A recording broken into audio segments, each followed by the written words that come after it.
Cool. Well, everybody, thank you for joining today. I'm excited to talk with you guys.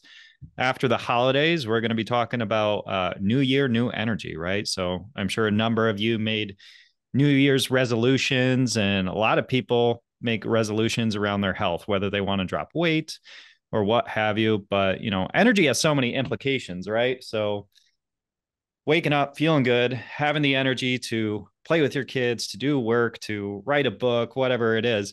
It's so important in our day to day life. So today we're going to be talking with Dr. Jasby and Dr. Mohr about what we can do to increase our energy getting into this year. So I'm just going to give it a couple minutes here as people come in, but I'd be curious, could anybody put into the chat what your New Year's resolution was, if you had one?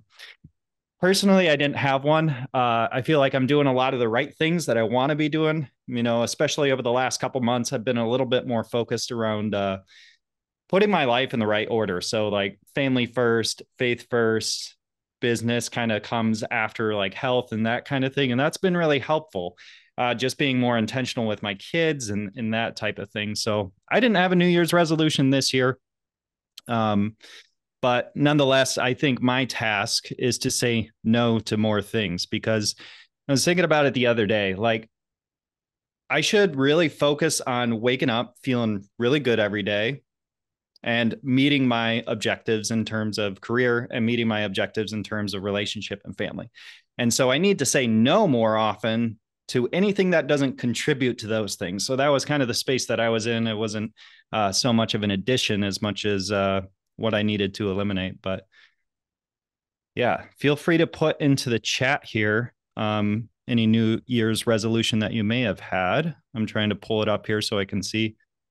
And I need to make sure that you guys are able to utilize the chat. So let me go over there real quick.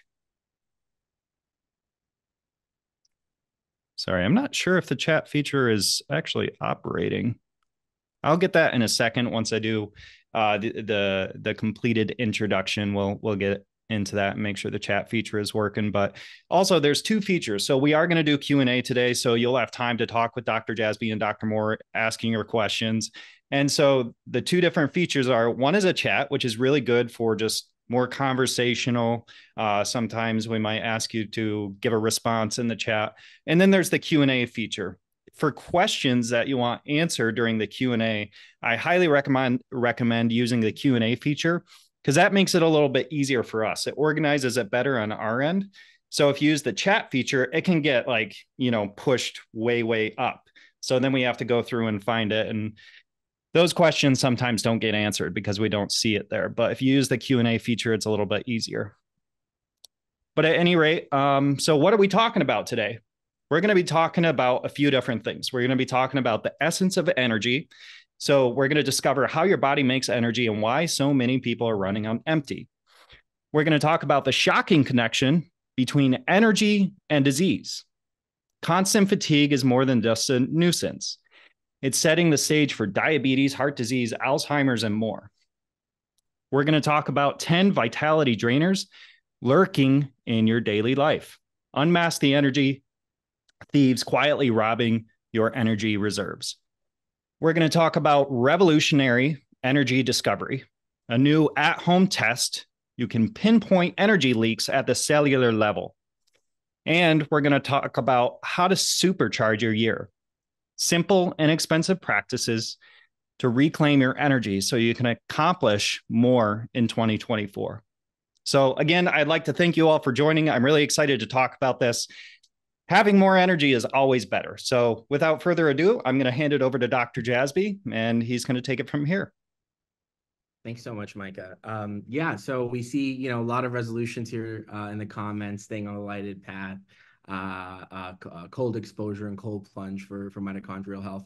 Today, we're talking about mitochondrial health, and that's something that my research and Dr. Mohr's research has largely centered on. And so today, we're actually going to be discussing our own publications and our own work over the last few years, and using that to underline the importance of mitochondrial health. So thank you so much for joining us today.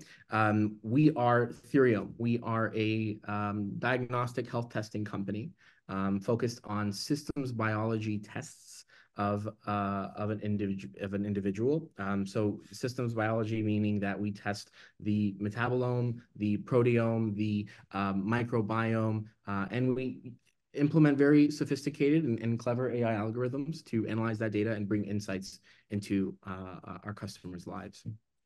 So before I start, Micah, you can see my title slide and it's full screen, correct? Yep, we're able to see everything. Wonderful. So just starting off who we are, this is our science team. Of course, Mike is a part of our team too. He's our CEO and leader. And this is our science team, or the core of our science team, not considering some medical affiliates and our personalized health liaisons. So myself, I am the co-founder of as a co-founder of Theriome. I specialize in mass spectrometry-based metabolomics, which is the bulk of what we'll be discussing today. I received my PhD in the College of Health Solutions at Arizona State University in 2022, where I focused on mass spectrometry, metabolomics for development of point-of-care and in vitro diagnostic tests, as well as bioinformatics and the development of biomedical diagnostic techniques and tools.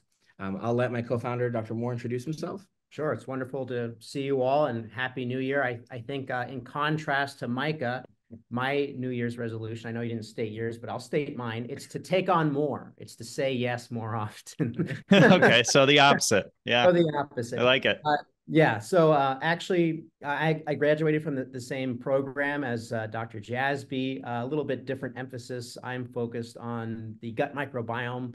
So my research is really centered on next generation sequencing, bioinformatics, but also working close with Dr. Jasbi, wedding metabolomics and microbiomics and other components of systems biology together in meaningful health signatures. And that's been something that we've been really focusing on and that we are going to be utilizing here in this year, 2024. So that's one of the items I said yes to, and so far we're off to a good start. Yeah, absolutely. And that's really when we are looking at metabolic signatures or biomarkers of various conditions and health states, the key is this multi-omic integration. So we're currently offering metabolomics testing, and as we expand to microbiomics, much of that integration and the proof of concept we've currently published on. And it's really the integration of those levels which will bring sort of the usher in the era of medicine 3.0 and take us from a reactive standpoint to a more proactive standpoint in medicine. Speaking of multi-omic integration, of course, our scientific advisor, Professor Klein Sitharaman here at Arizona State University, my postdoctoral mentor for my fellowship, a world-renowned scientist. She speaks for herself, and she's not able to join us today, but her specialty is in protein-protein interaction, which is another fundamental step forward in our planned research and development efforts. So what are we going to talk about today? We will discuss what is energy. We'll give a conceptual overview of the different forms of energy. We'll discuss what are the mitochondria. We want to analyze this using the evolutionary perspective and also discuss the very important biochemical pathways that take place there.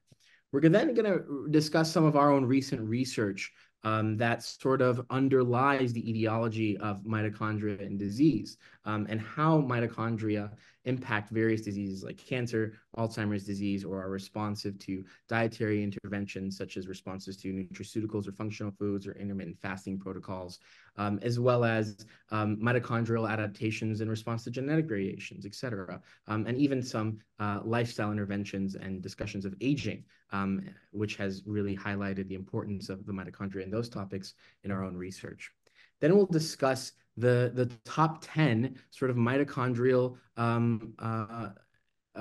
insults. Essentially, what are the 10 most existentially dangerous threats to our mitochondria, and then discussing the top 10 signs of mitochondrial dysfunction and how they relate to our health.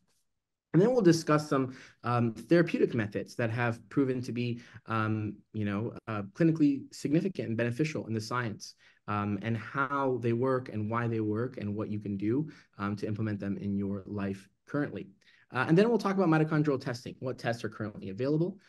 What tests of the mitochondria do we do here at Theriome with the Aristotle test? And how is that different than the conventional paradigm? So very quickly, when we talk about energy, we are talking about the capacity to do work. That is the physics definition of energy, the capacity to do work. And that energy can take many forms. We have different forms of energy in life. We have kinetic energy, right? So for instance, the automatic movement powering my watch captures the motion of my wrists and leverages it to power the complications of my watch. Potential energy. This is for instance, think of a boulder on top of a cliff. The Earth's gravity gives that a potential energy. We have thermal energy, right? So the internal energy in substances that are due to the movements of their atoms or molecules. And so the faster these particles move, the more thermal heat or energy they possess. There's chemical energy, which is where we're going to spend the majority of our time today. And that's the potential energy stored in the chemical bonds between atoms in different molecules. We'll talk about ATP and the storage of energy within the bonds of ATP. We're also going to discuss how this energy is released or absorbed during chemical reactions. This happens in batteries. It also happens when the body metabolizes food. There's also electrical energy, the movement of electrons. There's magnetic energy, nuclear energy, radiant energy or light energy, which we do respond to, obviously. For instance, we have sun is the primary source of our radiant energy. Elastic energy, I mean, it goes on and on. What we're discussing is chemical energy, or this digestion of proteins, carbohydrates, and fats, as you can see, to amino acids, glucose, fatty acids, and then eventually either via pyruvate as an intermediary or directly to acetyl-CoA. And this is glycolysis, right? So this is happening in the cytoplasm of cells, and acetyl-CoA will enter into the mitochondria for the Krebs cycle, and then the electron transport chain. And that's what we're going to discuss today. We're going to discuss that the primary energy source in humans is chemical energy in the form of ATP. So what are the mitochondria, right? So this is an interesting discussion to be had for sure. So the mitochondria have prokaryotic origins. They're thought to have originated from a symbiotic relationship between early eukaryotic cells and a type of prokaryotic cell. Now, the theory is known as the endosymbiotic theory. This was proposed by Lynn Margulis in the 1960s, and the theory suggests essentially that mitochondria were once free-living bacteria that entered into the symbiotic relationship with a host cell. Now, that bacteria that eventually evolved into mitochondria are believed to have been similar to modern-day aerobic bacteria or bacteria that use oxygen. Now, there's mutual benefit here as well. So there's the ancestral eukaryotic cell, likely, which was a type of archaean, engulfed these bacteria, but didn't digest them. And instead, the bacteria provided the host cell with additional energy in the form of ATP generated through aerobic respiration. And in return, the host cell provided a protected environment and nutrients to the bacteria. Now, this mutualistic relationship proved, obviously, to be highly beneficial for both organisms. Now, there's an evolutionary advantage too. So the endosymbiotic event that happened, far early in our evolutionary history, that allowed for a significant increase in the energy production within cells. It enabled the development of more complex and multicellular organisms. Now, this increased energy production, which was facilitated by the mitochondria, was crucial for the evolution of larger and more energy-demanding organisms, such as you and or I. There's also a genetic integration that happened. So over time, this engulfed bacteria became an integral part of the host cell. Many of those bacterial genes were either lost or transferred to the host cell's nucleus. And so this process led to the mitochondria being dependent on the host cell for survival and vice versa. Now, the modern mitochondria retain some of their bacterial characteristics, such as their own circular DNA, which is similar to bacterial DNA, and the ability to reproduce independently within the cell. However, they're now fully integrated into the organelles of eukaryotic cells, essential for energy production and various other processes we'll discuss. And interestingly, mitochondrial DNA, or mtDNA, it's typically inherited maternally from your mother. So it means that it's passed down from mothers to their offspring. And the unique feature of mitochondrial inheritance is used in studies related to evolutionary biology and tracing maternal lineages. So this is not just energy production. We will discuss it in the context of energy production because it is vastly the most important aspect of mitochondrial health. However, it's also involved in apoptosis. Mitochondria are also involved in calcium storage and signaling, the production of reactive oxygen species. The heat generated from oxidative phosphorylation is a significant contributor to thermogenesis, or keeping us warm. As we'll discuss, mitochondria are intricately tied with steroid synthesis, aging, as well as iron-sulfur cluster synthesis and various other components of cellular signaling and communication. So when we talk about mitochondria, we really want to discuss glycolysis, or the Krebs cycle, the glycolysis, Krebs cycle, and the electron transport chain. So what we have here these are three key processes in cellular respiration, and they take place within specific locations within the cell. And I want to give this conceptual overview so now we can start talking about where these changes are happening when we start discussing real data. So glycolysis, this process occurs, as you can see, in the cytoplasm of that cell. Now, during glycolysis, the glucose is broken down into two molecules of pyruvate, and the process does not require oxygen. It's anaerobic, and it produces a small amount of ATP, along with reducing equivalents in the form of NADH, niacin derivative. Now, there's the Krebs cycle. Now, the TCA cycle, as you can see, the TCA cycle, citric acid cycle, it takes place in the mitochondria of the eukaryotic cell. So before entering the Krebs cycle, pyruvate from glycolysis is transported into the mitochondria and is converted to acetyl-CoA, as we saw on the previous slide. Then that Krebs cycle processes this acetyl-CoA to produce the reducing equivalents, NADH and FADH2, and again, a small amount of ATP. It also releases carbon dioxide and metabolic water as a byproduct. Then you have the electron transport chain, which we see here, and it produces a massive number of ATP per unit of acetyl-CoA. The chain is located in the inner mitochondrial membrane, and we'll go through the mitochondrial membrane in just a couple slides. And the electrons from the reducing equivalents, the niacin and the riboflavin, generated in glycolysis in the Krebs cycle, are then transferred through a series of protein complexes and coenzymes within that electron transport chain. The electron transfer process, it creates a proton gradient across the mitochondrial membrane, driving the synthesis of a significant amount of ATP through oxidative phosphorylation. And this is the site where the majority of ATP is produced. And so in summary, glycolysis happens in the cytoplasm, the Krebs cycle in the mitochondrial matrix, and the electron transport chain in the inner mitochondrial membrane.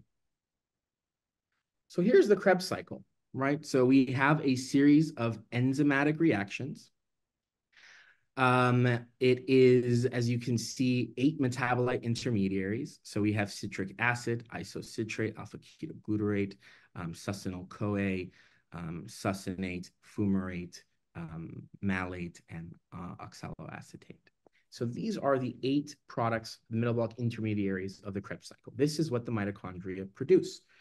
And it was discovered by Sir Hans Adolf Krebs in 1953, or a little bit before that, actually. And then he was awarded the 1953 Nobel Award, which he actually shared with a scientist by the name of Franz Lippmann, who was the discoverer of CoA. So as you can see, CoA is also, coenzyme A is a very important conjugate in various intermediaries in this process, such as succinyl-CoA or acetyl-CoA. So that is the Krebs cycle. This is what's happening in that mitochondrial matrix. As we can see, it produces 1 ATP, it produces 3 NADH, 1 FADH2, and 2 CO2.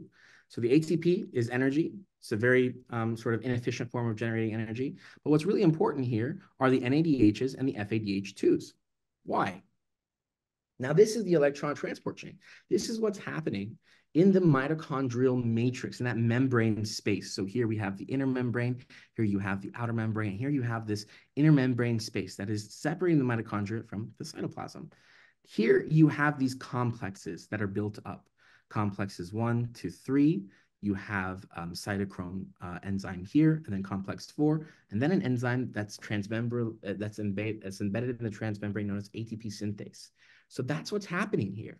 All the reducing equivalents that we got from the Krebs cycle, NADH, FADH2, are now donating their electrons to these complexes. So they're pumping hydrogen into this intermembrane space. And as we discussed on the previous slide, they are creating a concentration gradient. That concentration gradient increases as niacin and riboflavin donate their electrons. These electrons will aggregate in the intermembrane space, causing that electrochemical gradient to take form. And then what we do is we have this concentration gradient that then, as it builds up near ATP synthase, actually begins to turn this molecular motor. It's an actual propeller that is fueled by these electrons. And as the concentration gradient builds, it starts to pump back out. When it pumps back out, this motor, this ATP synthase enzyme, then takes ADP, or adenosine diphosphate, and attaches another phosphate group to it, creating ATP, or energy triphosphate, or the energy source for humans. So how are these metabolites related to health and disease? How are metabolites of the Krebs cycle? And how is ATP generation related or impacted by disease? Can we use them as markers of disease? Can we use them as markers of progression or therapeutic response? So this is a study that was one of the first few studies I actually published as a doctoral student. This is published in the Journal of Proteome Research with my former research group. And it's breast cancer obviously is a very common cause of morbidity and mortality. And the discovery for these early diagnostic markers of breast cancer remains challenging. When we look at people who have a 5-year survival rate for breast cancer, if it's caught in stages 0 or stage 1, survival rates are 99%. If they're caught later, current survival rates, of course, are 90%, roughly 89% for 5-year prognosis of breast cancer. Now, the idea is that if we catch them earlier, if we catch occurrence of breast cancer before imaging techniques, if we catch those chemical signatures that are indicative of cancer far earlier, then we can increase that prognosis. And unfortunately, only 60% of individuals diagnosed with breast cancer are caught in at least stage 1. So 40% of people are missing out on another 9% chance or 10% chance of survival. And so what we did here was we used 2 different metabolomics techniques. We used time of flight mass spectrometry as well as triple quadruple mass spectrometry to assess the effects of breast cancer versus a control population on various metabolites indicative of various pathways. And what we found were, these are, on the left side, you'll see a figure from that paper. This is the metabolome view of the changes observed in untargeted and targeted mass spectrometry in the plasma of early breast cancer patients. So this is looking at early breast cancer versus all other forms of breast cancer, as well as control. So people who have no evidence of disease. And we're trying to see what pathways are significantly affected. One thing that we see with a very high pathway impact is the TCA cycle. Now, I'll admit, it's not as significant as other pathways, such as amino-acyl tRNA biosynthesis that was marked in the study, but TCA cycle metabolites were found to be significantly altered. On the right-hand side, we see various pathways and their interconnections depicted in this graphical illustration. And what we see here are our results. So the metabolic schema of the significantly changed metabolites and pathways associated with early breast cancer pathogenesis are shown in this figure to the right. And metabolites shown with the white background were detected in the study.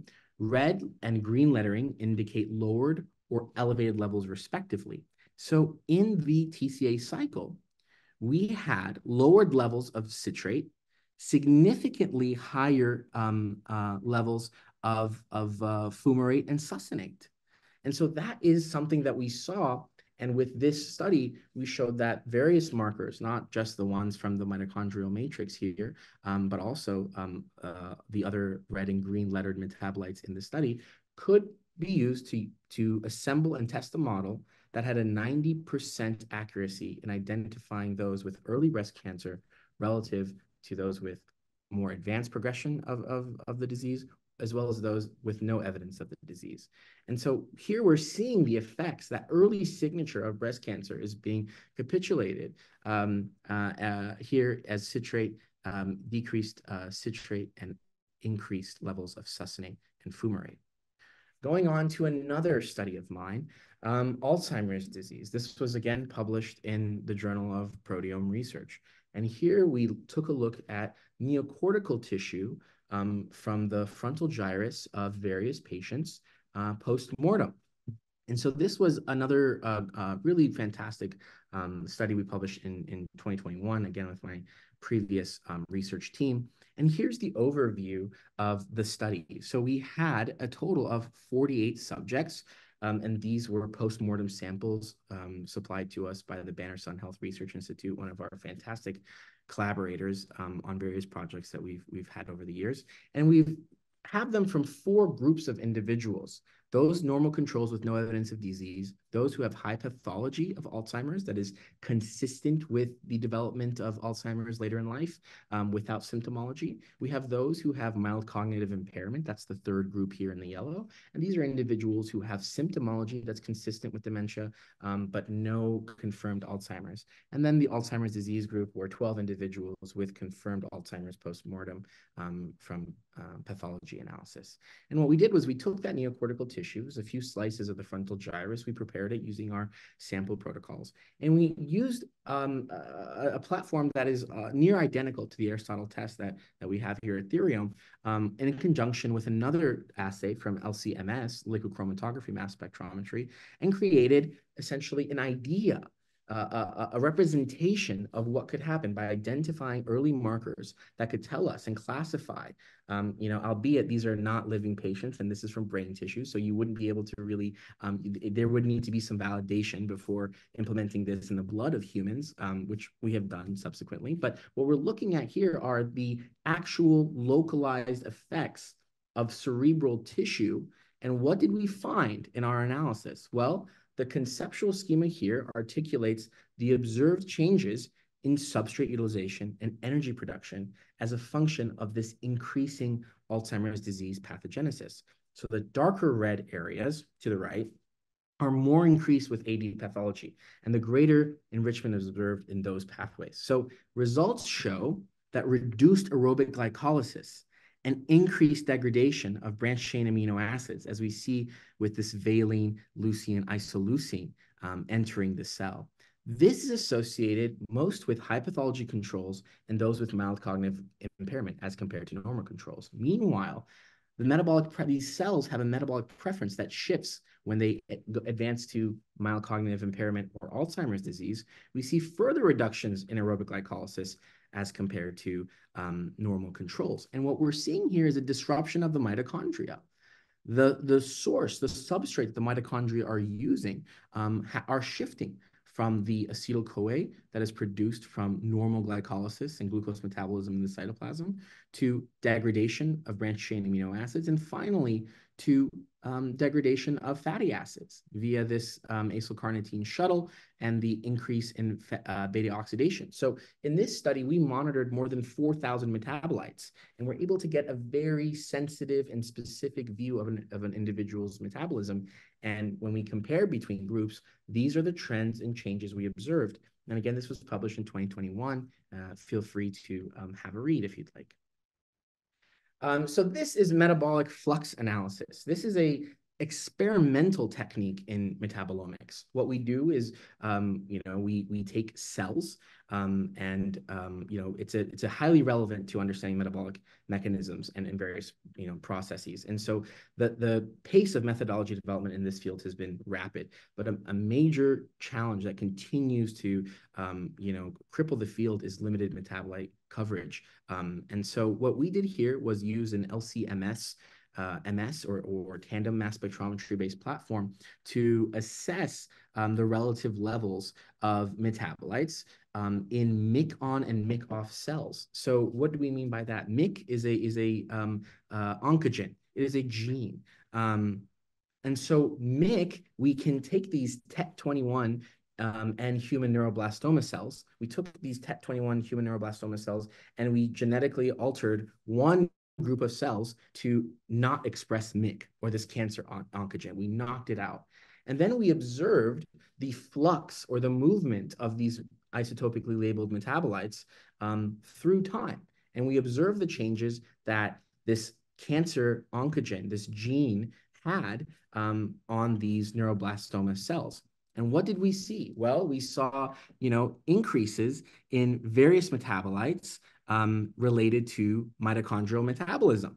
We saw differences in the MYC-on. We saw higher citrate and lower versus lower citrate between the MYC-on and off group. So one of the metabolites of the Krebs cycle, the first metabolite product of the Krebs cycle, is significantly higher in the MYC-on group, especially through time, across all time points. And then here is an actual representation of all human metabolism. It is a very simplified drawing, but every node, every connection represents one part of the known human metabolome. And here we can see circled is the TCA cycle. And what do we see when we see full changes in the TCA cycle? We see significantly higher levels of these metabolites when it's in regard to cancer processes. So even here we see that in the TCA cycle, we see these red nodes are lit up, letting us know that when we map our results to the metabolome, that these cells are propagating their cancer pathogenesis via the TCA cycle.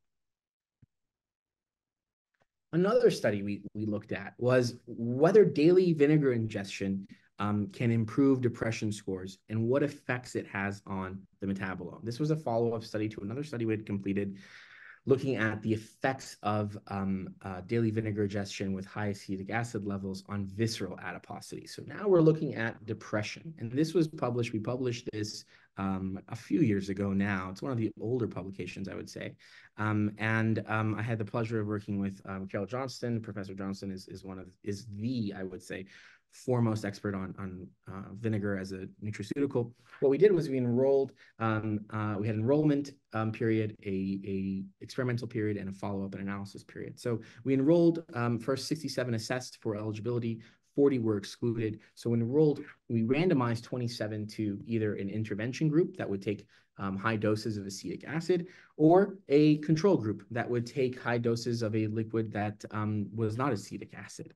And then at follow-up, we lost nobody in the vinegar group, and then we lost 2 individuals due to attrition in the control group. Well, what did we see when these individuals are taking, 1.5 grams of acetic acid versus 0.015, essentially negligent levels of acetic acid? What happens? Now, there was various things that happened to profile of mood states, or the Centers for Epidemiological Studies Depression Index scores. However, we're molecular scientists, and we're interested in the metabolome and metabolism. And so what we saw here, again, were these significant increases in 2 of these TCA cycle metabolites, right? We have alpha KG and oxaloacetic acid, and incredibly a decreased level of citrate. And these are our own results, as you can see in the box plots mapped con and vin. These are our own results that we mapped to the intracellular kinetics of the cell.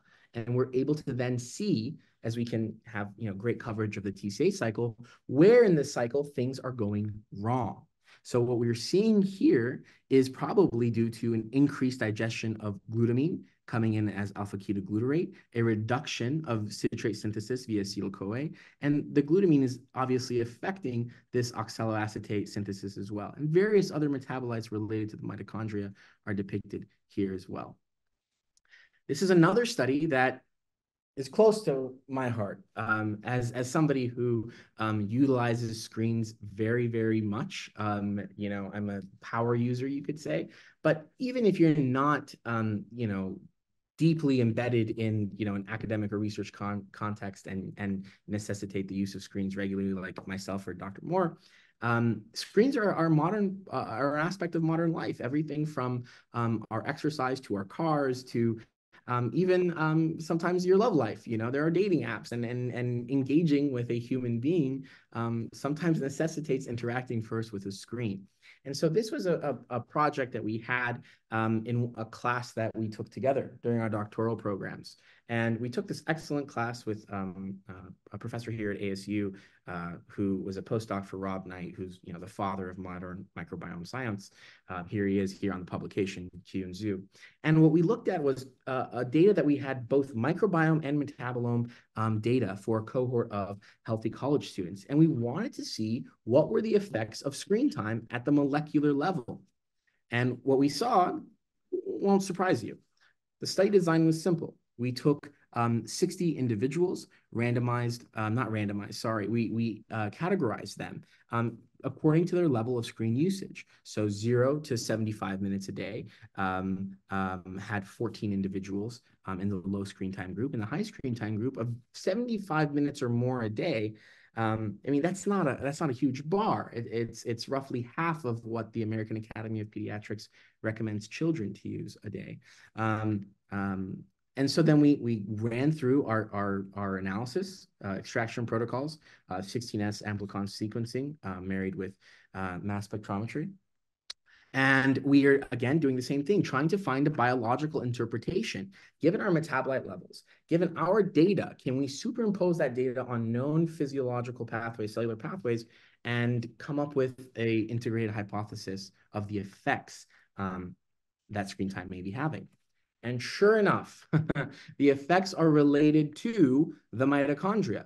What we saw here was a significant increase in the abundance of various types of bacteria that were interacting with, given our co-occurrence analysis, with phenylalanine. And then what we were seeing here is this is our actual data that we have created this figure and mapped our box plots onto the known pathways and processes of the enterocyte. And what we're seeing here are decreases in phenylalanine, tyrosine, and various other tryptophan metabolites. And then in the TCA cycle, of course, what do we see again? We see significant decreases in oxaloacetate and fumarate. And this is, again, indicating that mitochondrial dysfunction is at the root. We also see a dysfunction in an enzyme that metabolizes GABA for input into the TCA cycle as succinate. So this is, again, how we are utilizing big data and mapping that data to known pathways to come up with answers. Do you have anything to add, since this is also your study? Yeah, I think there's a real interest right now, obviously connecting the microbes found in our gastrointestinal tract to us, the host. I mean, it's a lot of companies that exist in this space profiling these microbes. You can get a sense of like what that population looks like, but we're not super interested in just that environment by itself. It's how it's interacting with us, the host. So one of the first places to look, in our opinion, and clearly, research in this area is really growing, particularly with these multi-omic analyses, is to look at the metabolism, to look at the metabolome. What we're understanding is approximately 10% of all metabolites that are found in circulation in your body are actually derived from the gut, whether they were created or modified from other metabolites that enter into that system.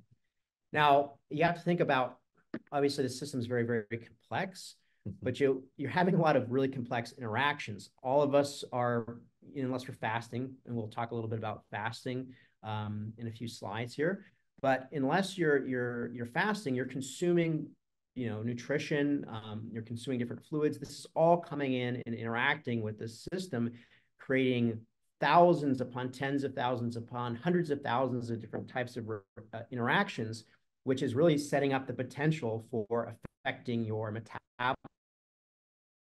And this cannot be understated. So when you're taking these types of microbiome tests, you're really wanting to look for something that's wedding it to your metabolism, because you're really leaving out the biggest part of the story. And we're all concerned about our own health. I mean, having a healthy microbiome is good, but only if it's helping our health. If it's a pathogenic microbiome, meaning that it's pathogenic to our health, that might be a healthy and a quote unquote healthy microbiome for those particular microbes, but that's not healthy for us.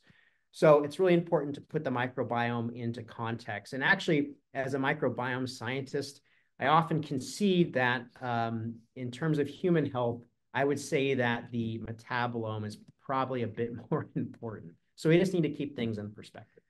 Yeah, absolutely. Absolutely. And we'll discuss a little bit later why the metabolism is such an attractive layer of systems biology to probe when answering most of the questions regarding human health. Here is another study we published. This one was accepted in August of 2022, a couple years ago now, huh? So Happy New Year, everyone. What we have here is an integrative metabolomic study where, again, we isotopically labeled cells, especially specifically A549 human lung cells. And we gave them various levels of TBBPA. TBBPA is a systemic pollutant with an incredibly long half-life that is everywhere. It is used mostly as a flame retardant. Everything from your clothes to the desk that I'm on, and the walls of this office probably contain TBBPA as a form of flame retardant, something that is applied to manufactured goods. As I mentioned, it is a very long half-life. It is a cousin of BPA and has, systemic toxic effects. So what we did was we took these lung cells and we tagged, pyruvate with C13. So we took carbon-13, heavy carbon, and we labeled it. And this allows us to track the movement of the carbons through the cycle. And what did we find? What were the effects of TBBPA on these cells? And we found, again, this is published in Environmental Toxicology, that we found a significant decrease in citrate, a significant decrease in alpha-ketoglutarate, as well as a intermediary of alpha-ketoglutarate glutamate, fumarate, and malate. So this is actually using exactly the Aristotle panel that we currently have. We published on this in 2022. And what we're seeing is a dose-dependent change. So as we go up in micromolar concentration, we're seeing a time and dose-dependent change in these mitochondrial metabolites when they are given TBBPA. We see essentially, let me go back. We see essentially a slowing down and eventual, with increased time, a slowing down and eventual arrest of mitochondrial function and cellular respiration.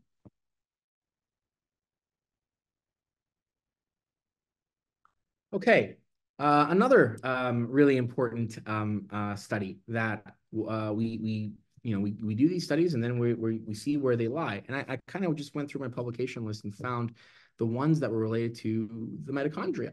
And one thing that we studied was the plasma biomarkers of the aging process and trying to typify and identify those markers and see what processes were affected and what biochemical changes really underscore the concept of aging.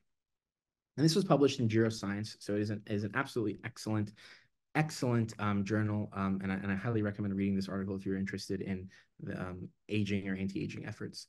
What we did here was we took 75 and 76 young and old people.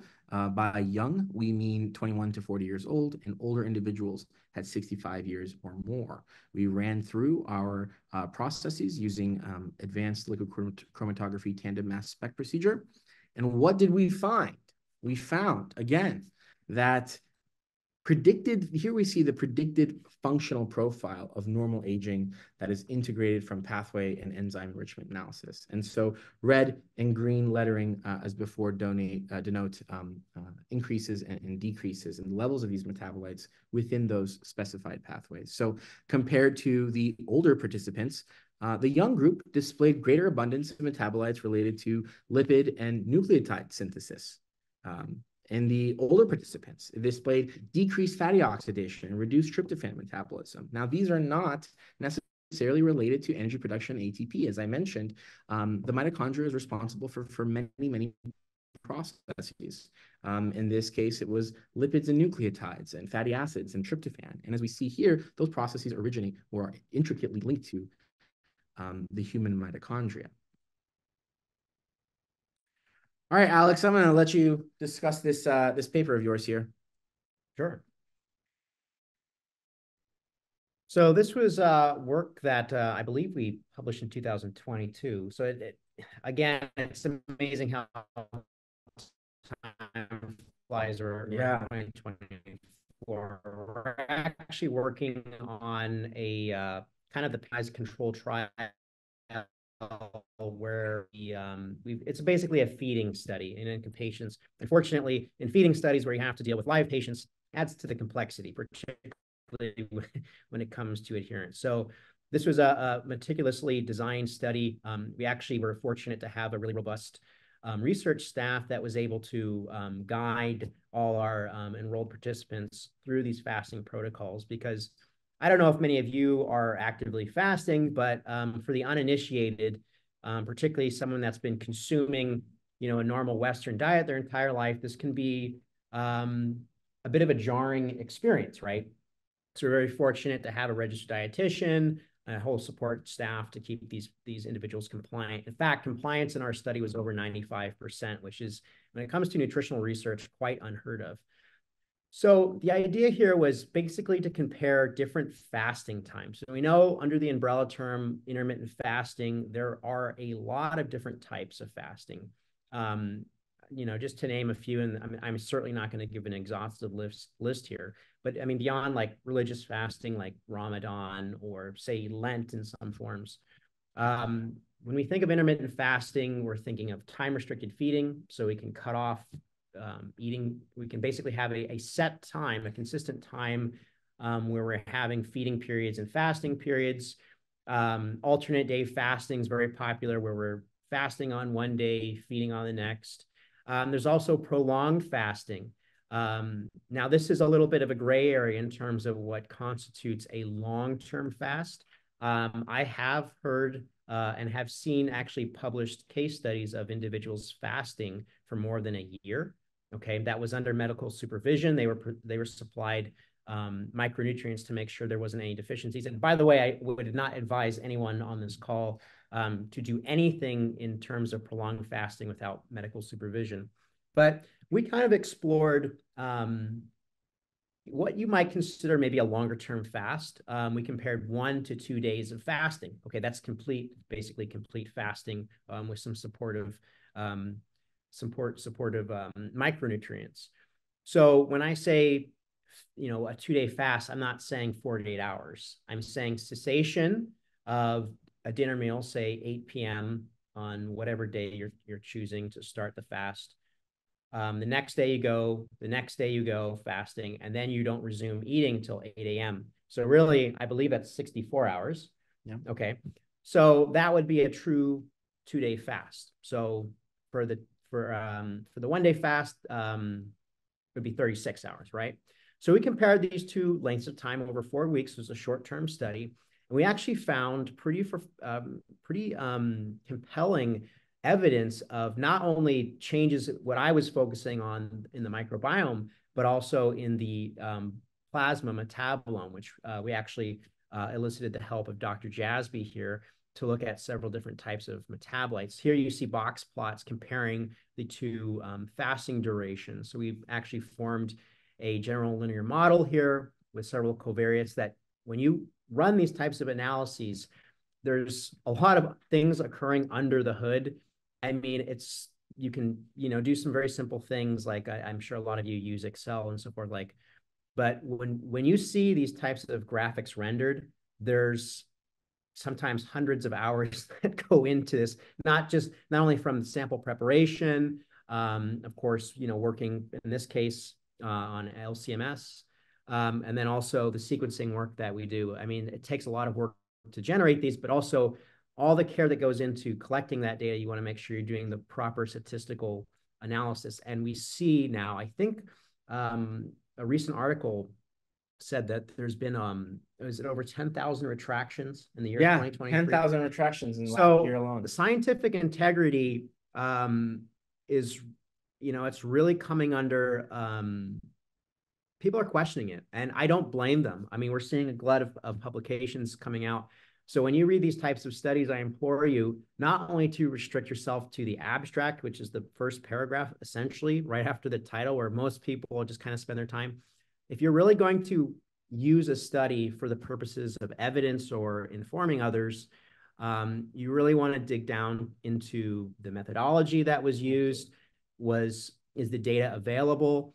We're associated with the company, obviously, so we don't think that as long as you're transparent, we feel that the funding source, private industry is, in our opinion, just as biased potentially as NIH funding.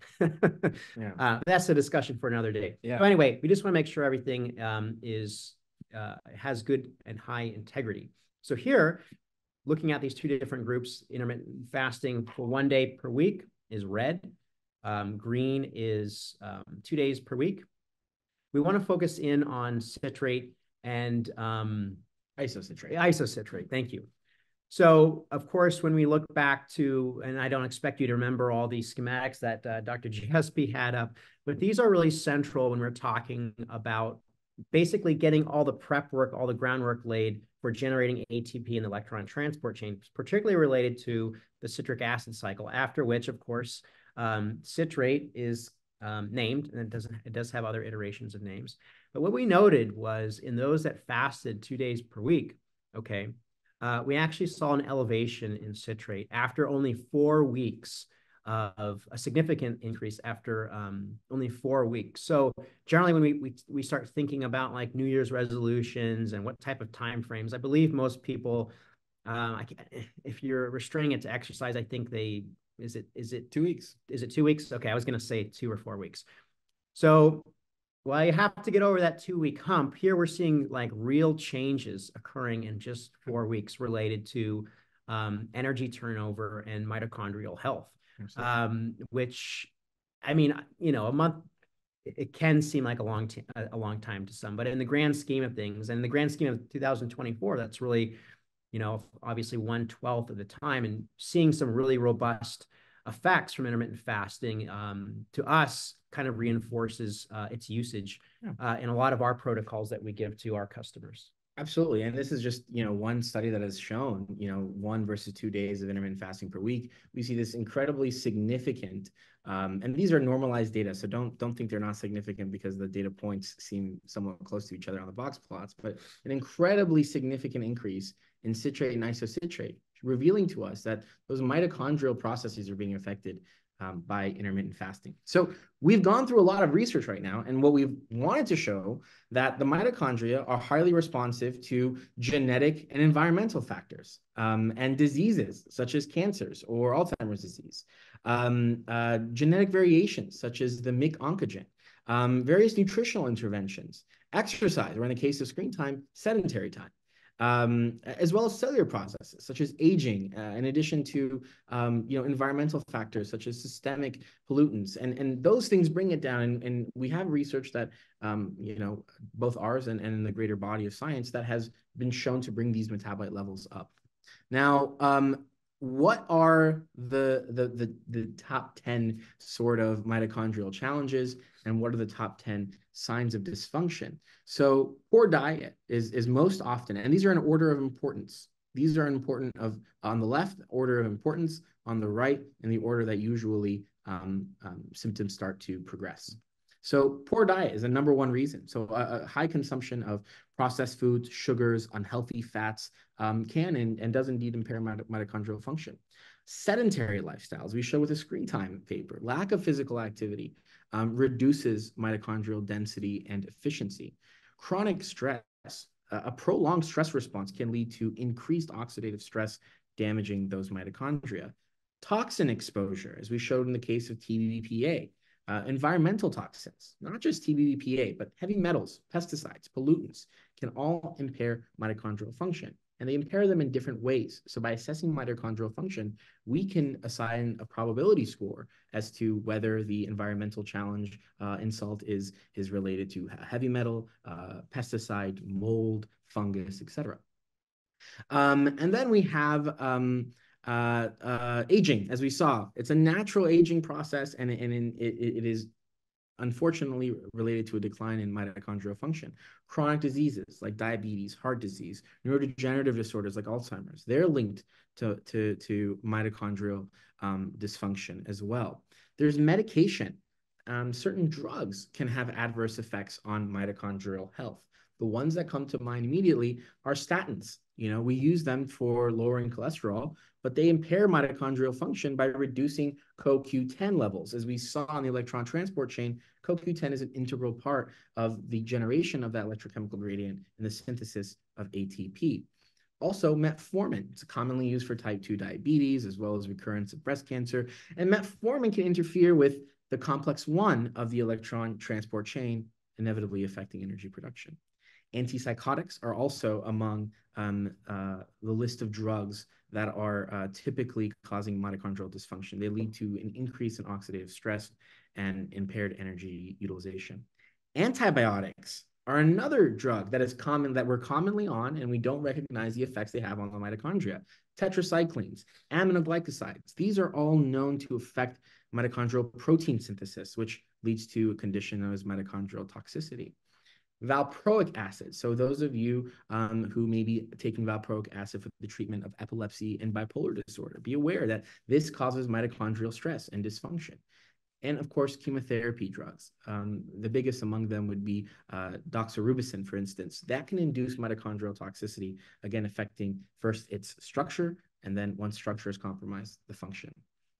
Number 8 on the list of things that you should be worried about: sleep deprivation. A lack of quality sleep has been shown time and again to negatively impair mitochondrial function. And then inflammation. Other sources of inflammation from the body, persistent infection, for instance, can damage the mitochondria just as much as, for instance, alcohol and substance use disorders. These excessive consumptions can lead to mitochondrial damage.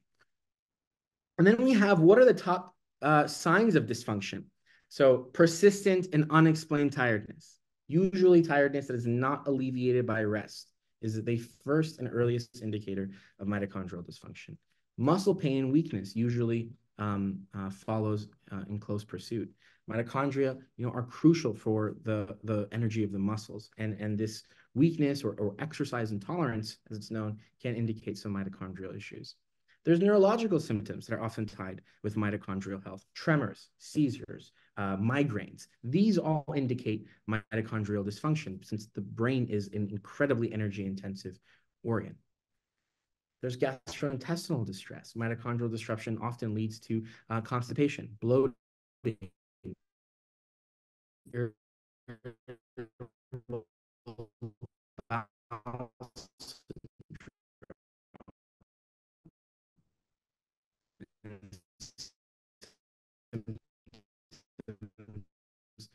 of the like. Heart problems. Keep in mind that the heart is various symptoms like mitophores and metabolic disorders in general. The mitochondria play a key role in the digestion of these macronutrients, right? Again, linked closely with mitochondria.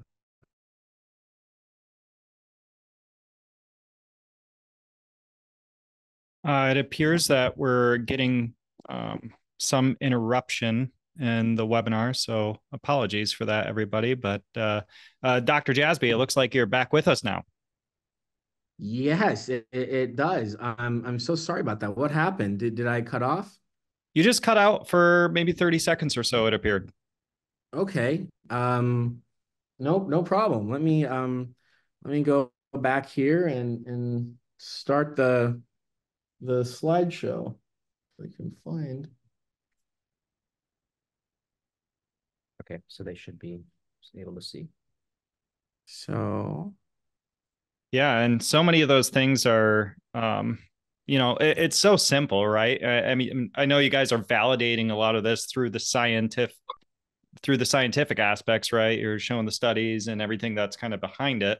And what we've noticed is that a lot of people don't like to hear the easy or the simple solution so much as like we've jokingly talked about, well, if I tell people to eat a banana, it's not that special, right? But if I tell them to eat the banana with the whole peel, it's like this revolutionary idea. And so, it is the basics that produce the highest outputs. absolutely. And on the next slide, we will absolutely get to the basics and what you can do to prevent, mitigate, or even reverse mitochondrial damage. So I think we left off with poor growth in children. Do you have anything to add to this before I start again? No, I just want to say, Micah, that's a really good comment. I mean, you have to think about, we always kind of, in science, we always try to operate from a first principles perspective, basically. So when we think about mitochondria, they're obviously extremely ubiquitous in the body. So when you talk about, Dr. Jasbi, these kind of, it's hard to tie these to something specific.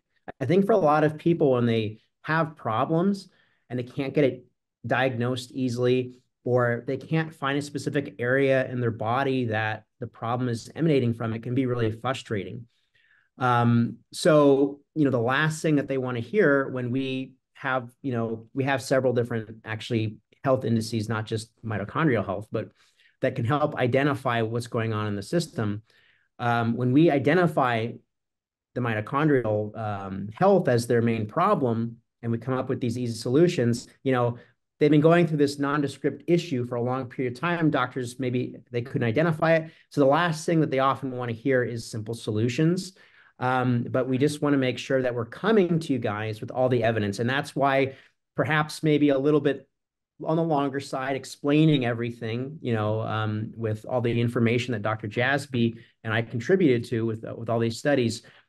We really want to show you, like, this is the evidence that we have. So we obviously know what we're talking about. And in terms of like treatments or things that are actually going to do something, we're always looking for prime movers, things that are really going to move the needle.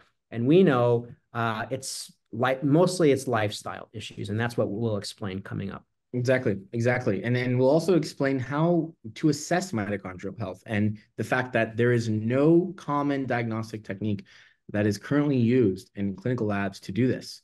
And now that you understand the evolutionary importance of mitochondria and its critical role it plays in health and the propagation of disease, that should be maddening to you, that you've probably never had your mitochondria tested. And so going back to the top 10 signs, we left off on number 7 before we got disconnected. Apologies again. So, but in kids, we see, for instance, mitochondrial disruption is manifesting as often developmental delays, or what physicians term failure to thrive. And there's also hearing and vision problems. So degenerative conditions can affect sight and hearing, are often related to the mitochondria. And then there's mood changes and mental health issues, right? And so that's another condition that's often related to mitochondrial health. And so what are the things that you can do to stimulate an increased metabolic activity for the mitochondria? Number 1, and this is an order of importance. Again, these are what the science has shown to account for the most variance or the most differences in outcomes. So what accounts for a poorly stimulated mitochondria versus a very highly stimulated mitochondria? What accounts for those differences and what moves the needle the most? So in order of importance, what the literature has shown, aggregate as a whole, reproducible time and time again. These are not questions where we have replication crises issues with. Exercise, regular physical activity, especially aerobic exercise, increases the mitochondrial density and their efficiency. Dietary changes, a balanced diet rich in nutrients, antioxidants, healthy fats. These can all support mitochondrial function. The ketogenic diet, which is high in fats and low in carbohydrates, has actually been shown to benefit the mitochondrial health tremendously. There's also calorie restriction, which we discussed in the context of intermittent fasting as well. So reducing calorie intake without malnutrition has been linked to improved function and longevity of the mitochondria. And there's certain supplements that we can take that are known to support mitochondrial health. Antioxidants, for instance, vitamin C, E, selenium, beta-carotene, these all help to protect the mitochondria from challenges of oxidative stress. The B vitamins, these are essential for energy production, especially B1, B2, B3, B5, B6, B12. These are going to play a crucial role in mitochondrial function. CoQ10 is a component of the mitochondrial electron transport chain. It is necessary for the synthesis of ATP. Then we also have omega-3 fatty acids. Now, these are, most commonly found in fish oils, right? Also our foods, of course. But these fatty acids help maintain the mitochondrial membrane, the fluidity of that membrane and its function. Remember, function follows form in biology. So if the integrity of the structure of that mitochondrial membrane is degraded and compromised, then the ability and the function of that mitochondria is as well. Because necessarily that electron transport chain lies in that membrane and requires good structure and integrity, right? There's magnesium. Magnesium is necessary for ATP synthesis. Keep in mind that ATP is stored in the body as magnesium ATP, right? So ATP is adenosine triphosphate, an adenosine molecule linked to 3 phosphate groups. Now, magnesium binds phosphates 2 and 3 and makes it more chemically stable. It prevents that ATP molecule, which you have just invested some energy to create, actually. It prevents that ATP molecule from dissociating randomly, becoming ADP or AMP, and having those phosphate groups broken up either by interaction with bacterial activities, or for instance just the biophysics and kinetics of molecules moving in a cell. It can get dislodged and the ATP is rendered useless. So to keep it in that triphosphorylated form, magnesium binds the second and third phosphate groups to keep it structurally sound. There's also carnitine, right? This is important, as we saw in the Alzheimer's study, as it transports those fatty acids into the mitochondria for energy production. There's also alpha lipoic acid. It's a powerful antioxidant you can take. And what else is important aside from these supplements, which again are very important in the context of mitochondrial health? There's intermittent fasting, as we showed. Periods of fasting can stimulate mitochondrial biogenesis, where new mitochondria are formed in those cells. Avoiding toxins, as we've also showed, limiting your exposure to various environmental toxins and certain medications known to damage your mitochondria is a very effective strategy in maintaining overall mitochondrial health. Stress management. Chronic stress really negatively impacts mitochondrial health. So when we see people who regularly meditate, do yoga or Tai Chi or other mindfulness activities, usually have better mitochondrial function. Sleep, more specifically, adequate high-quality sleep is crucial. And then number 9, cold exposure. So brief exposure to cold temperatures can stimulate mitochondrial biogenesis in brown fat tissues. One of the laws of energy, the third law of thermodynamics, states that as a system approaches absolute zero in temperature, the entropy of a perfect crystal also approaches zero. Now, what does that mean? That means in colder temperatures, there's more efficiency of biochemical processes and less entropy or energy loss to heat. And this is one mechanism by which cold exposure or cold plunging works. It is very literally taking advantage and leveraging that third law of thermodynamics. Then there's targeted therapies that we can have. So these are specific medical treatments that can be recommended to address the underlying mitochondrial disorders. Mitochondrial replacement therapy, or MRT. It's a technique in reproductive medicine that replaces a faulty mitochondrial DNA with healthy mitochondria to prevent the mitochondrial diseases from being passed from mother to child. There's CoQ10 supplementation. You can do this over the counter. Very high dosages often require prescription, but it's used in the treatment of mitochondrial disorders since it plays such an integral role of the electron transport chain. We also have vincinerone, which is an experimental drug. It's EPI 743 is the actual code name of it. It's an experimental drug for redox reactions, which is shown to be very promising in treatment of certain mitochondrial diseases. And there's also idebenone, which is a synthetic analog of CoQ10, and it's been very effective in treating conditions like Leber's hereditary optic neuropathy and other mitochondrial disorders that affect the eye. Now, there was a question earlier about methylene blue. So this is really important because methylene blue is this really kind of emerging therapy that has been shown to have certain effects on the mitochondria. It's known to donate electrons to the mitochondrial transport chain. It's known to particularly help with situations where there's a high oxidative stress burden. It acts essentially as an antioxidant. It scavenges these radical oxygen species, which are very damaging to mitochondrial function, and also has some neuroprotective effects. It can actually cross the blood-brain barrier, so it can impact the mitochondria of brain cells. And most cell types have mitochondria. There's only 4 cell types that do not have mitochondria, red blood cells being the most famous. And then there's enhanced oxygen utilization, which within cells methylene blue has been shown to do. However, its efficacy is still considered controversial. Some studies have shown that it is effective for generating increasing mitochondrial biogenesis and output. Some studies, usually the more impactful studies as of now, published in the better journals, have shown either no effect or sometimes a detrimental effect of methylene blue. So its efficacy and safety is still under some consideration. And we really need a little bit more robust clinical evidence to make it on this list of the top 10. Currently, these are the methods that are the best. And it's not the only methods we utilize. We may utilize exposure to red light therapy as an enhancement for mitochondrial health. It may not make the top 10 list because its efficacy or its effect size isn't high enough. But methylene blue, whether it's taken as a supplement or a drug, it should also be considered because it is counterindicated for various medications as well. The list of counterindications for methylene blue is quite extensive. And so it has, as of now, not enough evidence to sort of make it into our database of interventions that we recommend our customers. And the potential for contraindications and cross-reactivity is too great to essentially, for me, to take it personally or recommend it to our customers. I would actually add to that. I mean, from my knowledge of methylene blue, most of the studies have been done in vitro, actually in cells. So these are not cells present in our bodies. These are cells that are often done in culture, and they're looking at, different types of controls, and then obviously methylene blue. But a lot of the pathways that are actually activated when we look at, what's going on in the mitochondria are ones that are actually robustly activated by most of these that we have on the top 10 list.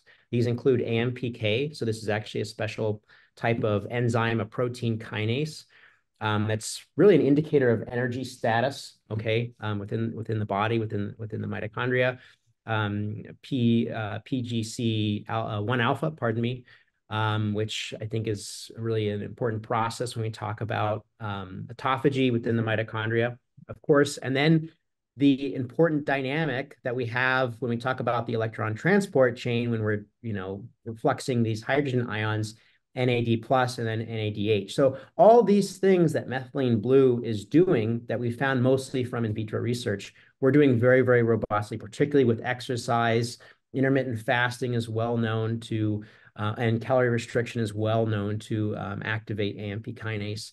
So again, going back to the simple things that are really moving the needle, I hate to sound like a broken record, but these are your prime movers. Yeah, absolutely, absolutely. And like as we mentioned, there's just not enough evidence right now for us to comfortably assess the efficacy and safety of methylene blue. But we just were at a conference, an anti-aging conference. It's very popular there. Many anti-aging docs were very thrilled about it. So I want to discuss, how do we measure the mitochondria, and how exactly can we get an assessment of it? Well, you have lactate and pyruvate levels. These levels indicate, elevated levels indicate mitochondrial dysfunction. However, they're not looking at the output of the mitochondria. None of these are things that are made in the mitochondria. They're tangentially related to how much pyruvate is entering the mitochondria for conversion into acetyl-CoA, degradation, oxidative phosphorylation via the Krebs cycle, and electron transport chain. It is not measuring anything the mitochondria actually produces. Same thing goes to amino acids. Abnormal amino acid levels can sometimes indicate mitochondrial disorders. Keep in mind, in the Alzheimer's disorder, those with high pathology and had mild cognitive impairment were digesting, essentially, catabolizing branched chain amino acids. However, we know that there was a link between the branched chain amino acids and the mitochondria because we were assessing levels of metabolites included in both pathways. However, just testing the amino acids, again, is at best acetylcarnitine. Again, this indicates the activity of the mitochondria and beta fatty acids being shuttled. Dr. Jasbi, we're cutting in and out a little bit right now. I think actually being utilized. Are you still with me, Dr. Jasbi? All right. How about now? Sorry. Well, we're hearing you now. I'm here. Yeah. I'm here. Is that I think we're getting not quite a good okay? connection. Ours So time for quick. it's been doing pretty good most of the time. It's just little spots like this it gets a little bit garbled, but I think we can hear you now. I'm hoping so. Are you there? All right, guys. Well, I'll continue on as Dr. Jasby is hopefully establishing a stronger internet connection. But Great. So muscle biology. all right, I am. Let me see. All right. Well, I'm going to continue on just for a second. We've been talking about a lot of different stuff today, right? Like he talked about utilizing vinegar and how that can be potentially useful for your metabolism. And not only for your metabolism, if you take vinegar prior to a meal, it's going to help with reducing the total food intake. So it's very useful in that respect. So it's kind of one of those easy weight loss hacks is you just take a small amount of vinegar prior to eating a meal. And generally, people eat less food when they do that. Looks like we have you back, Dr. Jasby. Yes, I think you will appreciate the change I made here with regard to the internet connection. Let me just get rid of this and then go back to sharing our screen. And we do have a couple more questions too. Maybe Alex, if you want to answer that as he's getting that up on the screen. What about red light? What are the impacts of red light on energy or the mitochondria? Well, red light, we definitely understand that's a very popular modality right now. In fact, of all the recent conferences that we've gone to, I think it's been one of the most prevalent therapies that we've seen. Now, there's not a tremendous amount of research in this area, but we are seeing from certainly we never dismiss antidote. If we contact enough people and we're hearing really good things about it, obviously we're going to take a listen. In fact, we're actively talking to several groups that are interested in looking at a different profile to assess the effects of red light therapy from a metabolic standpoint. And perhaps that's something that you want to touch on a little bit, and Yeah, you've worked in that. Yeah, some studies have shown again increased benefit of red light exposure, specific wavelengths on the mitochondria. Those have been again mostly in vitro. We have not seen the effects of these really typified in vivo studies in humans.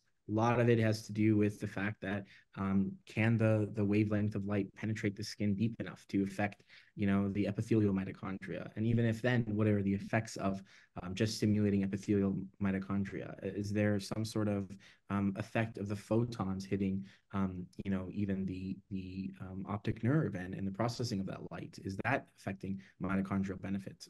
But as we mentioned, there are some techniques that are a little bit more cutting edge, like cold exposure, that have very good evidence that is relatively undisputed in the scientific arena. And then there's things like the methylene blue and the mitochondrial red light, which has some evidence, but again, either in the case of mitochondria, the safety is sort of especially at lower energies, the safety is fine, but the efficacy is in doubt. And then with things like methylene blue, we don't know everything it does. And so the safety is really in doubt.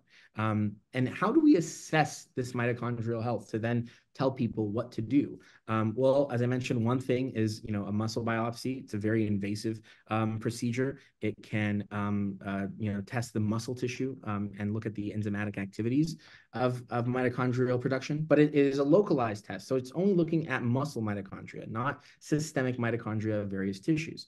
There's also genetic testing, mitochondrial DNA, right, or mtDNA, nuclear DNA. These all can be used as identifying genetic mutations that may affect mitochondrial function. Again, the genome does not mean that this will be expressed, that the variation or the allele will be expressed. And so there's no guarantee of that genomic influence. However, we also do some version of mitochondrial DNA assessment with our metabolite levels. Since the mitochondrial DNA will invariably affect metabolites of the TCA cycle and electron transport chain, we are able to infer any probable genetic variations given those metabolite levels as well. There's magnetic resonance spectroscopy. Everything that's underlined is a research technique. Everything that's not underlined are things you could probably get at your doctor's office or specialist office. And so you have to see here that most of the not underlined conditions, for instance, exercise tolerance test or genetic tests or muscle biopsy or lactate and pyruvate levels, they're either tertiary in the fact that they are looking at some oblique measure of mitochondrial activity and not directly assessing mitochondrial outputs. They are often localized and invasive in the case of muscle biopsy. They're usually only able to assert very broad, clinically irrelevant probabilities in the case of genetic testing. And then exercise tolerance tests really are, exercise and tolerance testing is really a complex output of many processes, not just mitochondria. And so inferring to something like mitochondrial health based upon an exercise test is, again, very much oblique and not relevant to directly assessing mitochondrial health. Now we have indirect measures. A lot of people look at oxidative stress markers. Some people look at the mitochondrial membrane potential, literally looking at the charge of that mitochondrial membrane and its ability to turn out ATP.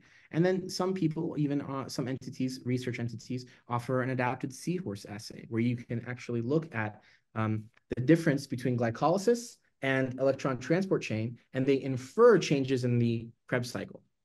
Now that brings us to metabolomics and what we measure via mass spec. It's the only platform currently available direct to consumer that is capable of identifying and quantifying metabolites of both the Krebs cycle and the electron transport chain with cost and time effective testing, relatively inexpensive, and minimally invasive method. That is what we are capable of doing. And so what is the metabolome? Okay, it is the total set of metabolites within a system. In the hierarchy of systems biology, the genome sits at the top. The genome is transcribed to the RNA, the transcriptome, and then that is translated to the proteome, and then the proteome down to the microbiome and the metabolome. The metabolome represents the nexus of gene-environment interactions. It sits at that intersection between the genome and environmental influences. We use a technique known as GCMS. Very sensitive. It has a wide detection range, capable of detecting 126 metabolites in our assay. And it is coupled to gas chromatography. That coupling to a chromatography column allows for increased specificity and certainty identification of these metabolites. Metabolomics is an incredibly new and advanced science that is changing many paradigms across diverse fields. And it's relatively in its infancy, as we can see, even in the last 5 years, most of those publications of metabolomics are encapsulated within the last 5 years. So there's a growing appreciation for this level of testing.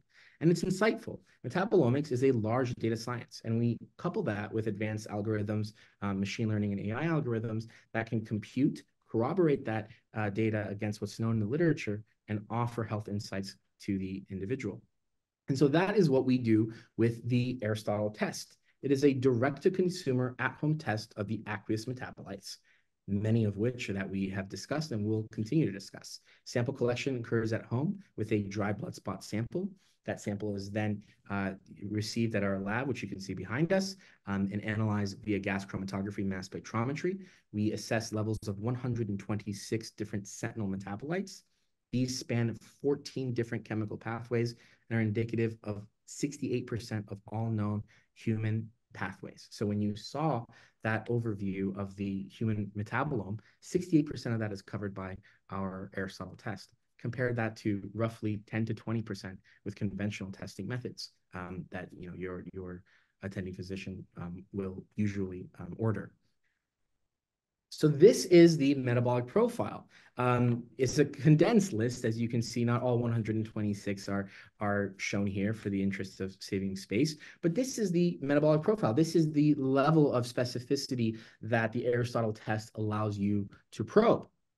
And this is the first time in modern diagnostic testing where such an extensive array of metabolites can be accessed direct to the consumer. And as I mentioned, we probe 12 different health domains. One of them is the mitochondrial domain, which you see highlighted here in the fourth position. And so we've only been talking about the mitochondrial health domain. We profile other domains like the reproductive domain, aging index, cardiovascular health. And of course, there's some commonalities and ties among them, but here you can see this is an actual output from one of our reports. So when you see your report, you will have a graph like this that typifies your performance across 12 key health domains that the metabolism and specifically metabolites are uniquely positioned to speak to. So mitochondrial health, this is a part of a report that is generated for one of our customers, and it shows that they scored an 8 out of 10.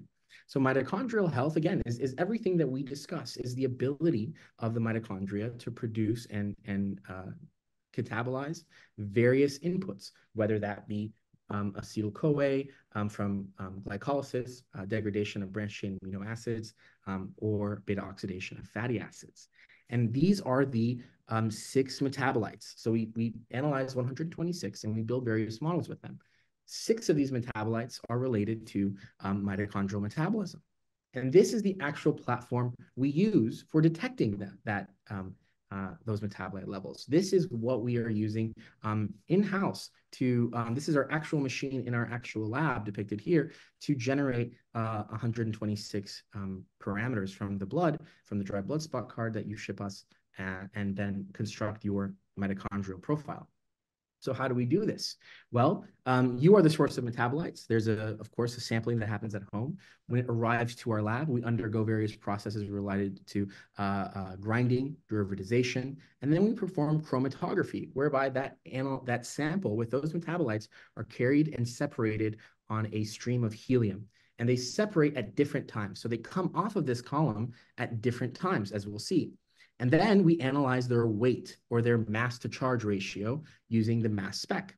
So what happens is, as your sample comes in, riding the helium stream, it is ionized and charged. It is then filtered. And so for every single chromatogram, every single time point, we have a mass spectrum between 50 and 600 Daltons of weight. And that is what allows us to analyze these metabolites. So the metabolites of the mitochondrial health, for instance. We see here citric acid. Why do we do chromatography? Well, we can see here citric acid. Here's the actual spectrum of citric acid on our machine. Here's the chemical structure of it. And as we'll see with the chemical structures, they're all related because they're all in one pathway. And so we are detecting the 4-trimethylsiloxane derivative of this. We detect a base peak of 147. As you can see, we have 3 other metabolites of the mitochondria that have a base peak of 147. This is because, again, they're in the same pathway. So changes that happen to a metabolite in one pathway are often small changes, right? And so how do we, if we were just going to do mass spectrometry, we would not be able to specify which metabolite is which based on the levels of these 3, based on the weights of these 3 metabolites. So what we have is retention time. So we know that while they all weigh 147, they appear at different times on the chromatogram. So citric acid appears at 14 minutes and 14.32 minutes, whereas oxyglutaric acid and succinic acid appear at 13 and 10 minutes respectively, even though they still have the same base peak. So this is the process by which we are able, with high sensitivity and specificity, to sort, filter, and quantify the various metabolites of the Krebs cycle and electron transport chain. And so these are the actual analytical results of our testing and the actual panel of metabolites. So if we look at the Krebs cycle, again, what we're seeing here is the Krebs cycle.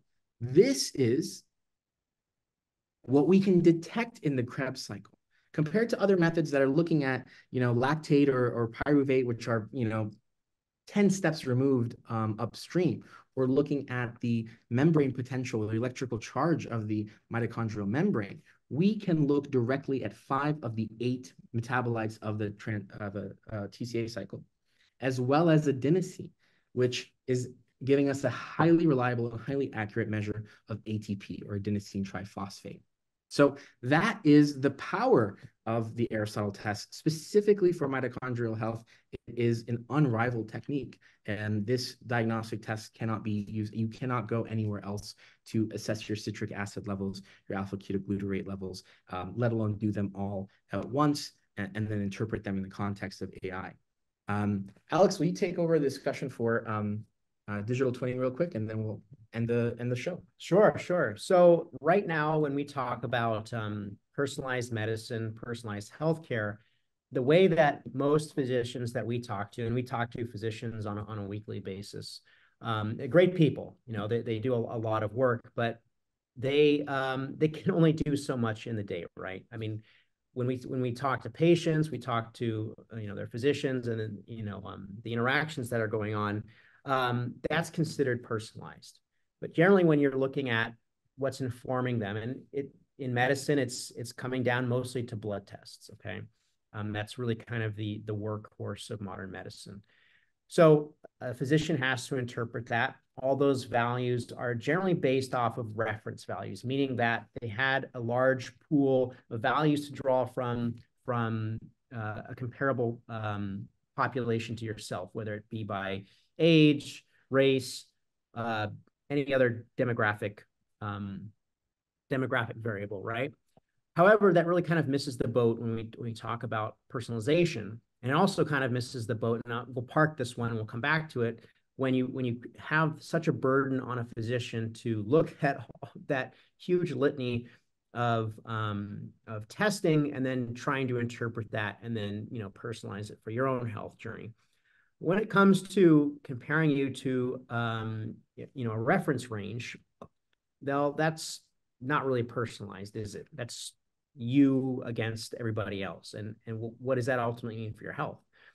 Digital twinning is actually something that comes from material science, actually in the domain of aerospace, when engineers were looking for efficient ways to understand how different parts of think of fuselages, different adhesives that are used to hold these aircrafts together, how they were going to do under different environmental conditions versus trying to basically put that material through those stress. So it's basically thousands of different simulations that are done digitally or in silica, hence digital twin. Now, we've actually taken that idea probably more than a decade ago, that was used, as I said, in material science, and brought it over into medicine. Now, some of the ways that it's been being used currently is, in our opinion, a good first step, but we've really helped pioneer the use of digital twinning in the omics space, whether it be metabolomics, microbiomics, et cetera. So we're not just looking at like one endpoint. A common one, for instance, is looking at blood glucose, which is great if you're monitoring diabetes. But when we want to get down to understanding really what's going on in the metabolism, what's going on, say, if we're focusing on the microbiome, microbially, we just simply don't have the time, or you don't have the time, right, to go through all these different interventions to see what works. And I'm sure many of you on this call have tried a lot of different things. Whatever your health journey is, I'm sure you've trialed a lot of things in yourself. So digital twinning kind of takes the guesswork out based on your own physiology, with the survey questions that we get to gain metadata to understand the different covariates that are important for our model building with artificial intelligence, to profiling your metabolism and see what treatment options or what modalities are going to work best for you. So we kind of have a digital twin of yourself. This is you with the utmost optimized state. And over time, of course, because that's the way all these modalities work, right? You have to be adherent over time, exercise, diet, et cetera. You're not going to achieve the state, overnight, but it's a journey. But we basically have a way to optimize you to get there as fast as possible, assuming that you're 100% compliant. But there of course is wiggle room, because we understand that life happens. But this model, whether you utilize our test or not, I guarantee you that you're going to be hearing a lot about this in the next decade several decades, that this is going to be, in our opinion, one of the prime drivers behind really making the next leap in terms of medicine overall. Yeah, absolutely. And so what we do is we take our interventions, everything that we've talked about today, for instance, and more, things such as cold exposure, various supplements, various exercise routines or dietary changes, as they've been reported in the literature. And we model those effect sizes and the changes that they've been reported in the literature on the metabolite levels of your own. And we assess the response of those, predicted response of those of your metabolism to those interventions. And we run each intervention, we simulate each one 1,000 times with a degree of randomness built in so that we can actually fine tune the protocol to your specific needs. So we answer the question of not just where are you in your mitochondrial health, but what has the science proven to be most effective for an individual with a similar metabolic disposition, such as yourself. And then with retesting, we always refine and further resolve the image of your responses and are able to fine tune it. So here's an example of some recommendations that we may give. We can look at TCA cycle metabolites. We look at ATP generation efficiency via adenosine. We look at oxidative stress markers, and we look at mitochondrial DNA, again, using various metabolite levels. And so we combine various levels of this information that is gleaned from your dry blood spot to provide and simulate these interventions on your metabolic profile so we can recommend you the ones that are predicted to be the most efficacious for you specifically. And so for this individual, we recommended, for instance, a change in micronutrient ratios, specifically changing to making a more ketogenic shift. For this individual, we recommended specific dosages of coenzyme Q10, alpha lipoic acid, as well as carnitine, for instance, 100 milligrams of carnitine. Very specific recommendations. Again, we're able to do this because we iterate each one of these supplements 1,000 times with different dosages, times of day, and we predict the response that your digital twin had, and then we bring you the benefits of all those experiments, so you don't have to do it 1,000 times. Changes in increased high polyphenol foods. Adjusted, slightly increased water intake for this individual. A mitochondrial support complex containing B vitamins, magnesium, D-ribose, and PQQ. These were all simulated and recommended for this individual. Nicotinamide riboside as a therapeutic intervention. We also recommended various changes in exercise regimen, such as the aerobic activity and HIIT requirements. Again, to stimulate mitochondrial biogenesis, given the results of their digital twinning. We may recommend very specific changes in circadian rhythm changes and in your sleep schedule. And even we have been known to make recommendations regarding the specific temperature an individual should fall asleep at, given the concentration of various thermogenic metabolites in their profile. So very high thermogenic potential, lower temperatures will increase sleep time and quality. Stress management in very tailored prescribed doses. Environmental factors to be aware of, making sure that this individual, for instance, receives 2 hours of light, of natural source light daily, as well as reducing exposure to EMFs, which is another signature that we detected in this individual's metabolic profile. And then some education and support and retesting timelines, again, are recommended by the digital twin software as well, whereby we can use what's been reported in the literature and say, this set of studies has taken, 4 to 6 months on average to see changes in these metabolite levels given this intervention. And so we would recommend you to test at the time where we would expect ourselves to have significant power or a high chance of detecting any effects that did take place. And this is a disease enrichment panel. This is also offered in our testing. Not only do we provide analysis across 12 health domains and give you a score, normalized 1 through 10, but we also corroborate your metabolic profile with validated disease signatures in the human blood that have been uploaded to the human metabolome database. And so by utilizing this vast database equity that is available to us in the field of metabolomics, we're able to report those diseases of the larger set of 344, for which that customer had a significant match. So here we see there's more than a dozen diseases of the larger 344 that this particular individual was significantly matched with. So we give the total number of related metabolites, the number of matched metabolites that moved up or down in characteristic ways indicative of that metabolic condition, and then a risk percentage for developing or having developed that condition. And so that is also included in our testing services. Very quickly, I will let Micah kind of finish off the webinar, explain to you what we offer, and some promotion that we have today for the webinar. Micah? Yeah, well, I appreciate everybody sticking with us. I know it's been a lot of information today, you know, and a decent chunk of your Thursday, and just appreciate everybody jumping in and joining us on this. I find it very educational. I hope it is for you guys too. You know, we're learning about the not only like the surface level of energy, right? Like you need to exercise more. Everybody knows that, but getting down into the nitty gritty of what is the TCA cycle? What is it doing in the body?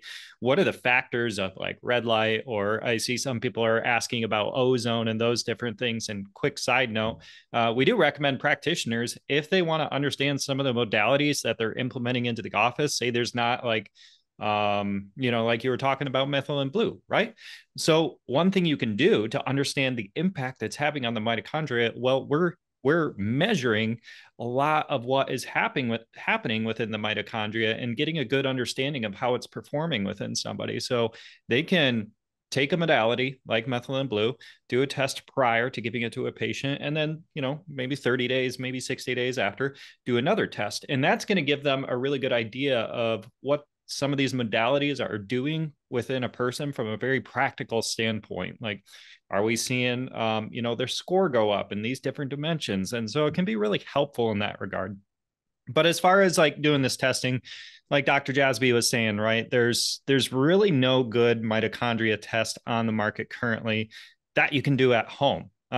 To my knowledge, there's well, even in clinics, you cannot test these mitochondrial metabolites. You know, it's so difficult that their detection, and that's why we often rely on long, outdated, and obsolete tangential measures of mitochondrial health, like measures of lactate or exercise endurance, right? I mean, and there are a lot of companies that say they measure it, but it's not direct; it's inferred.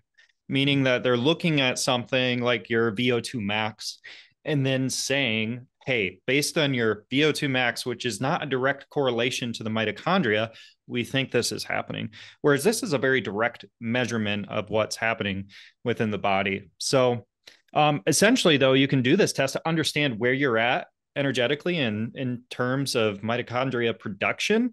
And it's going to give you a really good roadmap for what to do from there. So you can get a really good understanding on not just your mitochondria, but also your hair and skin and nail health, being kind of one of the more granular ones, but brain, liver, heart, all these different dimensions, right? And so the test that Dr. Jasbi put together, the intention of it is to give people a really good idea of what's happening in their body, but then also to bring the solution in, which is that digital twinning that Dr. Mohr was talking about. So what that is they take your data, they upload it into a computer. It sounds a little bit scary, but I promise it's not. It's this offline computer that they have, and they run thousands of simulations of these different interventions, be that the red light or the cold exposure or a certain diet, a certain type of exercise, and all these different supplements to see what is going to get you the fastest results. So again, you're getting the idea of what's going on with your body and the state of health that you have, and then a really clear roadmap about what you can do about it. So that's the test that Dr. Jasbi provided, and it's personalized medicine, meaning that it's tailored to you. So essentially what we have is, I know a number of you have been on a few of our webinars, but we have this full report that you can get that has the overall health score, the disease signature list, or metabolic health associations, we're calling them, and then the personalized protocols. Then it has the values of everything. So this is on the Theriome website. I'm going to drop it into the chat here in just 1 second. Actually, I can do that right now. So if you guys want to get a test to understand where your energy is at, how your mitochondria is functioning, go ahead and click the link in the chat here. That's going to take you to the website where you can buy the test, and then you'll collect a small sample at home, which is a finger prick. You put it onto this piece of paper, essentially, I mean, it's not just a piece of paper. It's a nice piece of paper, right? It's a scientific piece of paper. And then you send it back to the laboratory. We do an analysis. You get your report within 2 weeks, and we go from there. So that's how this works.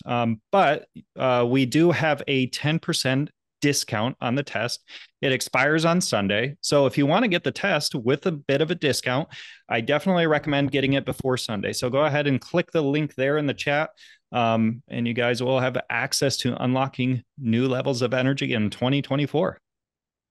Absolutely. Absolutely. And if you have any questions, please don't hesitate to email us, info@theriome.me, contact us at the 844 number. If you're ever in the downtown Phoenix area, the building in here is known as the Wexford Innovation Center, Wexford Science and Technology. And our laboratory is on the 3rd floor of this building. Our offices are on the 5th floor of this very beautiful resource-rich environment. And so please come by and say hi. We'd love to. We every once in a while do give lab tours and touch bases with our affiliates or our practitioners who are interested in seeing the facility or the processes. But without further ado, I think there's some questions we should get to, Micah. And I have some answers. Yeah, absolutely. So real quick, I'll answer a couple here that are kind of easier ones. What about people overseas in the UK? Yes, of course, we can ship the test anywhere. So we're able to do it. We do the analysis at the laboratory in Phoenix, but it's a pretty small package. It's a little kit about this size. We ship it to you wherever you're at in the world. And then there's a return label with the kit that'll go to the laboratory in Phoenix. And by the way, like you said, if you get the chance to see the laboratory, it is a really cool lab. It's kind of like what you would expect to see. Maybe you've seen something similar in a movie, but it's a state-of-the-art facility. It's just absolutely beautiful and really, really cool to go through. So, we have some questions. Yes, we do.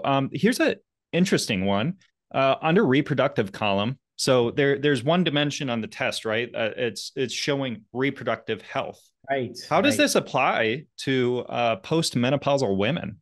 Absolutely. So that column is going to be age corrected. And so we, and as well as corrected for pregnancy. For instance, the reproductive column shows the reproductive tests, the domain that we report on are metabolites. They're different for men and women. Some are essential for cellular division and are included in both male and female panels.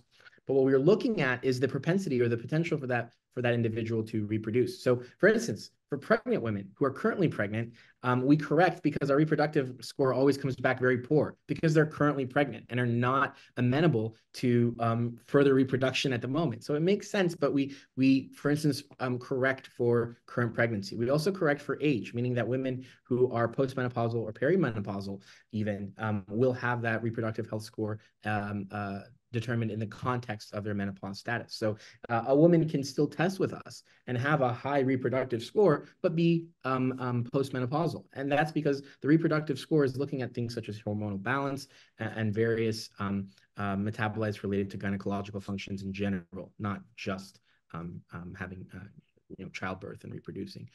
So that is how we correct for that. I feel like I look at my wife and she gets pregnant. Does that qualify as a dimension on the test of reproductive health being pretty decent? Absolutely. Probably practically it is, right? Yeah, you've got a nice brood of kiddos. So I think there's no problems there. And neither you or your wife have had poor reproductive scores, I believe, when you've tested with us. So a couple of questions here about the subscription of the product. So when you go to if you click the link there in the chat, it's going to take you to the product page where you can buy the test. It's going to get shipped to you. There's a subscription option. So for people that are like, yeah, I really want, it's a new year, it's 2024. I really want to accelerate in my health. I really want to wake up feeling good every single day. I want to have that. I don't want any downtime in the afternoon where I feel tired and sleepy. And so if you're kind of on that train of thought, or maybe you're not feeling so good and you have some sort of sickness that's kind of burdening, the subscription option is really great. It's not necessary, but it will get you faster results because like they said about that digital twinning process, what is going to happen as you retest it's going to understand what worked for you and what didn't. So it gets a pretty good idea at the onset of doing the test.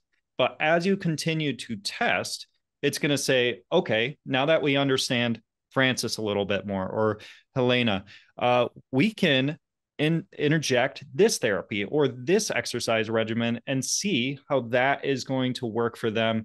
And so it's essentially going to continually learn off of your own data and give you better and better results over time. So not only, it's not just the personalized recommendations that the subscription offers an advantage to, it's also just seeing like, where am I progressing in the way that I want to be progressing? So it'll give you a really clear visual on that as well.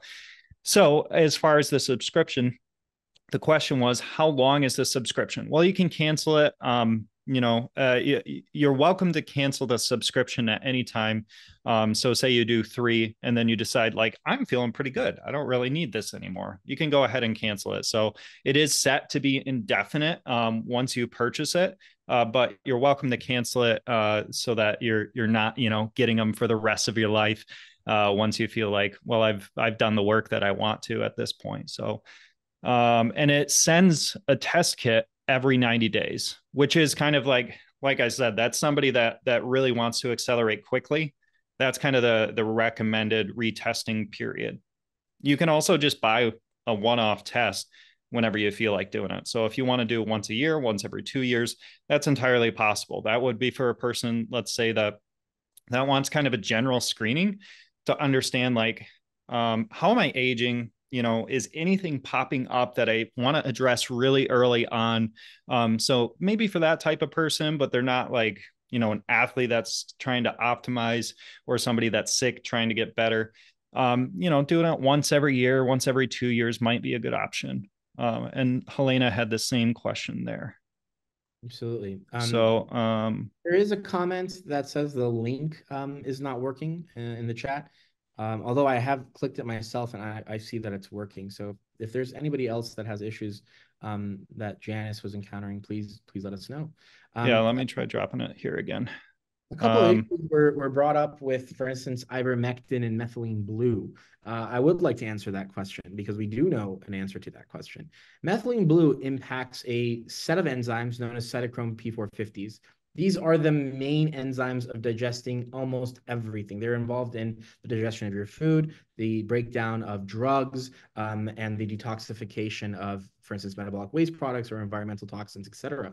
And so methylene blue, metabolized in the liver, actually does affect this P450 enzyme system. And what it does is it actually reduces the effective capacity of those set of enzymes, the P450s, the cytochromes. And when that happens, we see decreases in energy production. We see, for instance, decreases in increases in fat storage. We see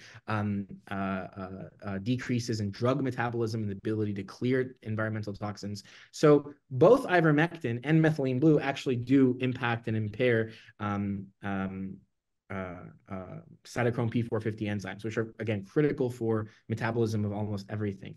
The increased toxicity is a consideration because keep in mind that ivermectin is a drug, and we do not want to have the harmful byproduct of its metabolism staying around for too long. We want to clear it from our system. Well, if you actually decrease the ability of those cytochrome enzymes to detoxify, then what you're risking is an increase, or is a high potential for increased toxicity if taking them both together. And then finally, there is also a risk of serotonin syndrome, which is not necessarily related, I think, for most people, connecting ivermectin and methylene blue, but we do see high propensity for people who are taking both. And so caution should definitely be exercised if you're taking both ivermectin and methylene blue, 100%. There's another question that I want to answer regarding ozone. I don't know, Micah, do you want to answer it, or should I answer it? I've had my share of answering ozone questions in the sense that I have a little bit more. We're doing some restructuring to be FDA compliant, so I have to be a little bit more cautious in how I'm responding to ozone related topics. So I defer to you on this. I think you've gone through some of the literature, you understand it. I know it's not currently in the recommendations, but we've had conversations on that topic in the past. So yeah, go ahead. Yeah, I mean, there's four main things that ozone does really, really well. And these four things are very much related to the mitochondria.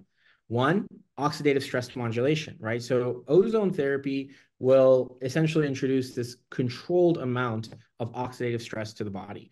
And the process leads to essentially an adaptive response and an increase in the cell's ability to handle that oxidative stress. So in that regard, excellent.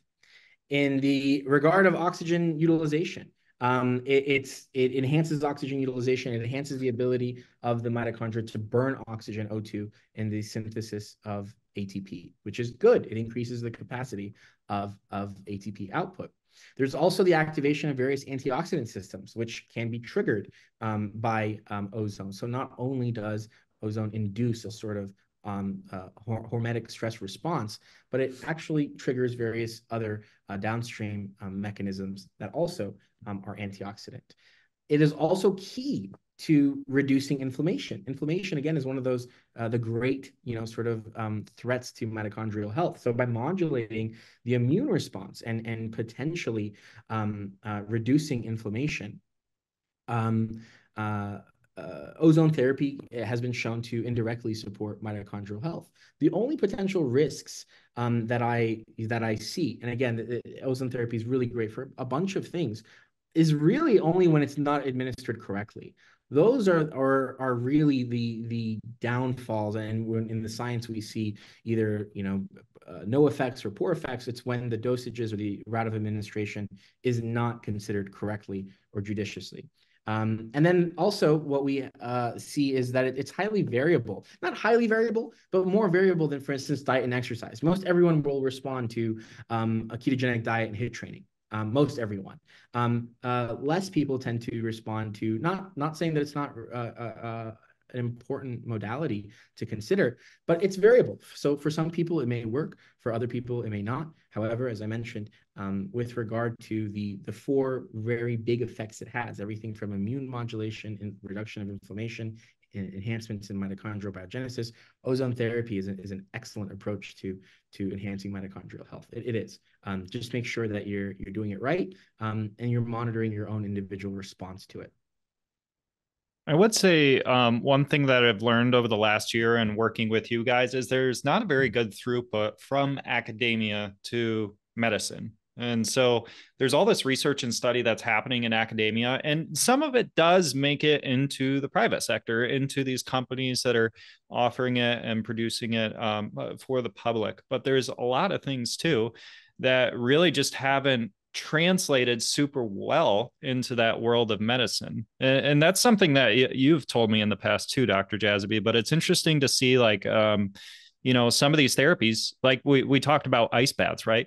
Those can be, that's tremendously beneficial for many, many things. And so, but it really hasn't made it into the conventional world, right? It kind of sits in this integrative model.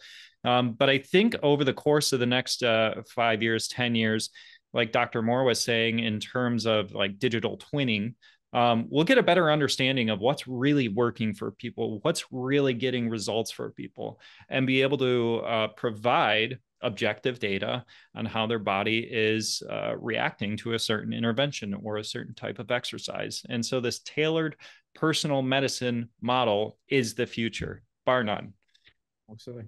And Becky commented too, and she said, I've tested and it was so informative. So awesome to hear, Becky. Very glad that that was really helpful for you, and hope it continues to be on your journey. But she did also ask, are saunas recommended?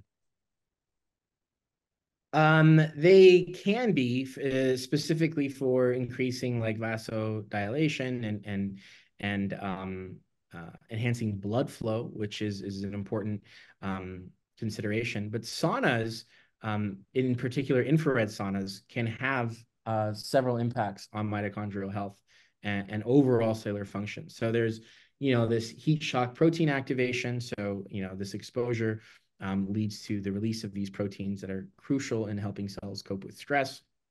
They repair misfolded proteins. They protect cells from damage, and these heat shock proteins, are also involved in mitochondrial biogenesis. So they can increase the production of mitochondria within cells. It also improves, as I mentioned, through vasodilation, improves circulation. So it helps better oxygen and nutrient delivery to the mitochondria, which of course is going to enhance its overall activity and overall cellular health.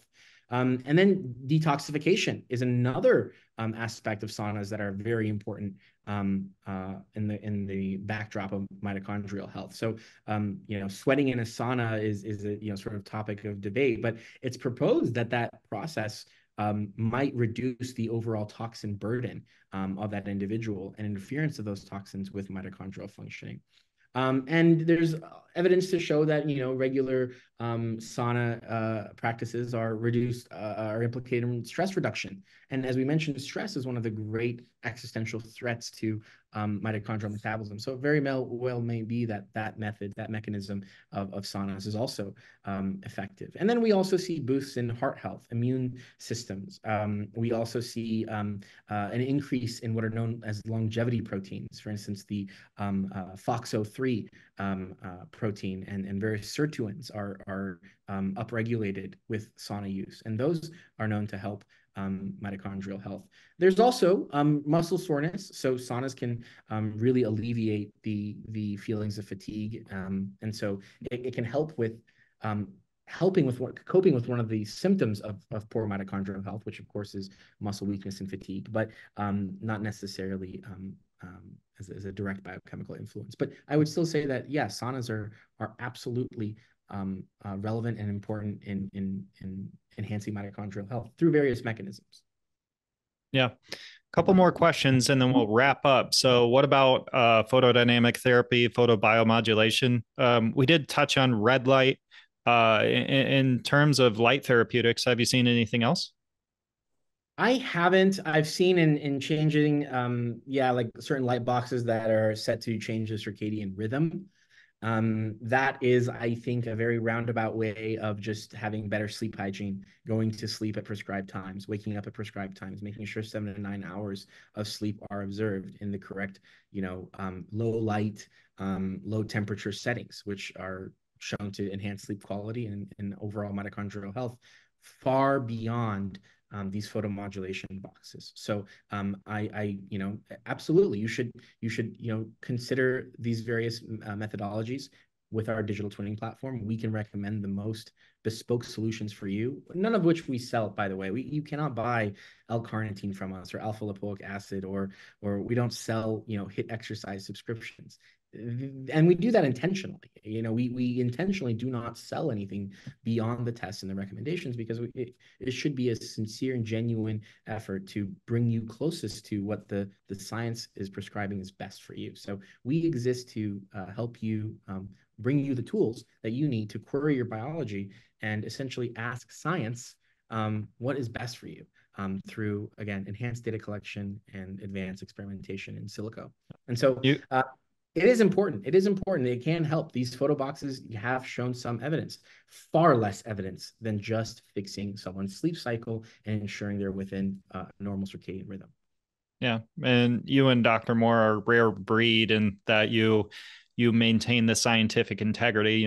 You started a business not with the idea of how do we capture as much money as possible, but the mission of how do we give people access to their own health and understanding what to do about it.